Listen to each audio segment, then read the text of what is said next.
있겠습니다.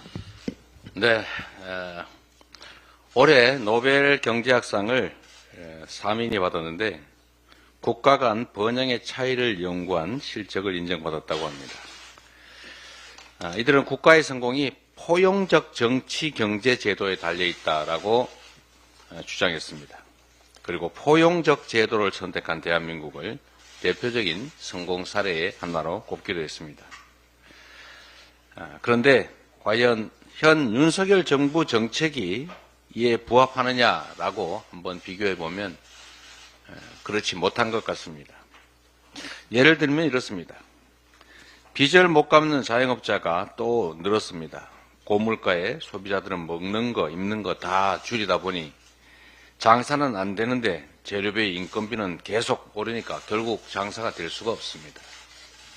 극단적인 양극화, 불공정, 불평등 이런 것들이 결국은 포용적 정치 경제 제도를 훼손하고 있는 것입니다. 수장자들은 또 제도 구축은 오래 걸려도 무너지는 것은 한순간이라고 얘기했다고 합니다. 딱 대한민국 경제 시스템을 놓고 하는 얘기 아닌가 싶습니다. 민주당이 그간 제안하고 또 일부 시행했던 소비 쿠폰 이런 정책은 단순한 퍼주기가 아닙니다. 경제를 살리기 위한 대표적인 포용적 제도이고 또 성장을 위한 마중물이라는 사실을 세계적 석학들이 증명하고 있습니다. 벼랑 끝에 몰린 자영업자와 서민들을 살릴 수 있는 대책을 정부가 신속하게 마련해 주시기 바랍니다. 우리 민주당도 적극 협조하겠습니다. 정책은 저작권이 없습니다. 누가 한들 무슨 상관이 있습니까? 잘하기만 하면 칭찬받습니다.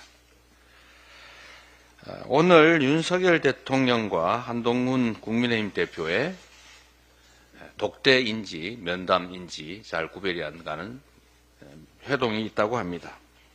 독대면 어떻고 면담이면 어떻습니까? 만나는 게 중요하죠.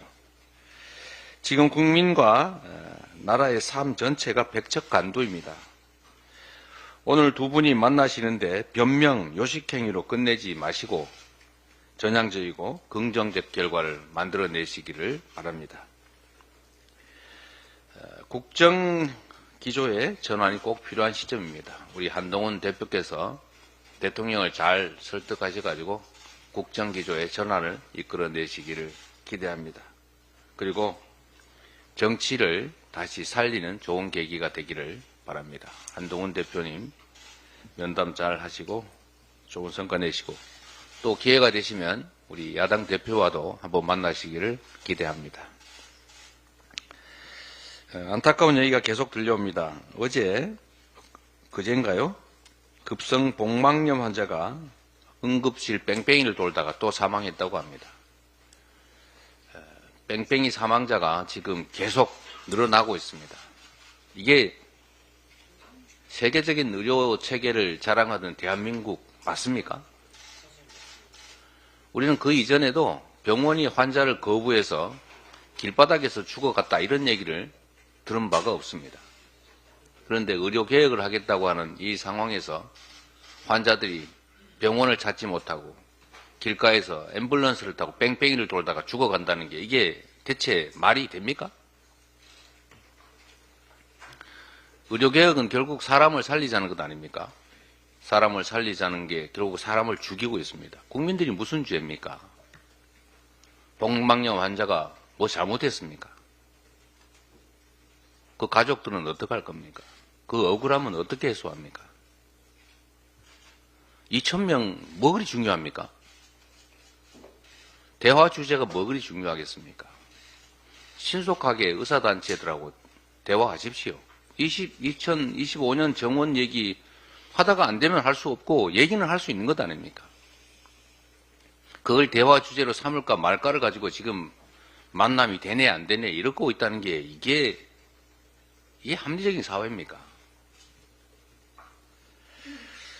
이런 일들이 이제 좀 그만해야 됩니다. 우리 더불어민주당은 이 억울하게 국가의 잘못된 정책 강행 때문에 피해를 입는 국민들 그 억울함을 풀어줘야 한다고 생각합니다.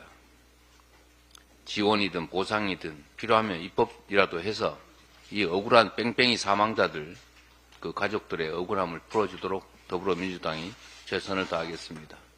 가능한 대안을 만들도록 이미 당내에 지시했고 최대한 신속하게 이 억울한 피해자들이 더 이상 발생하지 않는 근본적 대책은 물론이고 현재 이 피해를 입고 사망해가는 이 억울한 분들 저희가 조금이라도 위무하고 지원하도록 하겠습니다. 회의를 마치겠습니다.